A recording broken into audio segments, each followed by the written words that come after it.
at dinners or I'll be at events with Division I wrestling coaches, and like they'll be hitting me for information, right? They'll be like, oh, Vito's in his 6th year, and I'm like, no, actually he's in his 7th year, and they're like, no, because he was a year after Yanni. I'm like, yeah, he was a year after Yanni because he gray shirted a year, but they were the same graduation class from high school. I'm like, oh yeah, and then all of a sudden after that, they're like, hey, what about this guy? Hey, what about that guy, right? Yeah. And like this is like they're D1 coaches who are at a much higher level than I am. They competed at a much higher level than I was, which. They don't have the time to probably be like diving into all that stuff.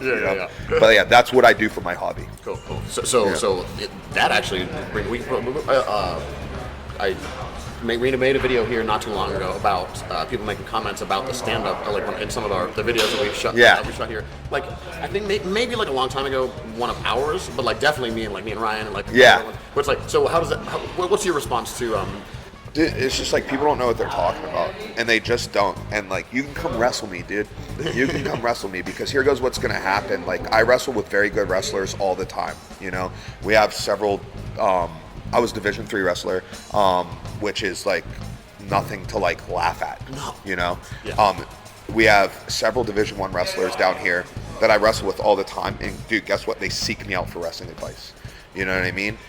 Especially when it comes to wrestling for MMA or wrestling for jiu-jitsu, because it is different. There's different goals, which changes things, right? Like in wrestling for jiu-jitsu, we carry a more upright stance, okay? Why? Well, there's reasons behind it, It's that front head attacks, okay, have so much more value in jiu-jitsu than they do in wrestling, okay? If you shit on me, I stuff it, I'm in a front head position.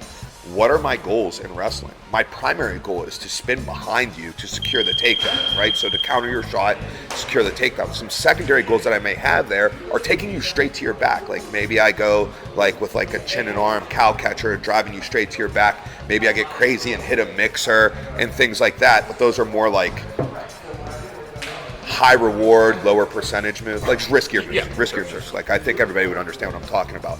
So in turn, when you're down there in that front head position on a failed shot, or if I snapped you down there in wrestling, you are concerned with primary go behind or these like wild pinning combinations. It becomes easier to defend those because you know what you're not concerned about? My guillotine, my anaconda, my darce, right? So now when it comes to jiu-jitsu, now I have finalization moves. I can submit you here now, as well as spin behind. And then also the spin behind maybe has a little more danger in jiu-jitsu because now I'm near your back, which is such a dominant position. Whereas in wrestling, we're just like top and bottom there. And yes, the top person is at the advantage, is considered in the offensive position.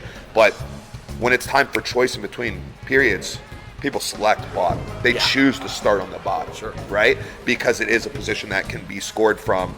And the rules are set to make it more difficult on the top person. Like you're not allowed to lock your hands. We're talking folk style now. Not allowed to lock your hands while you're in the top position.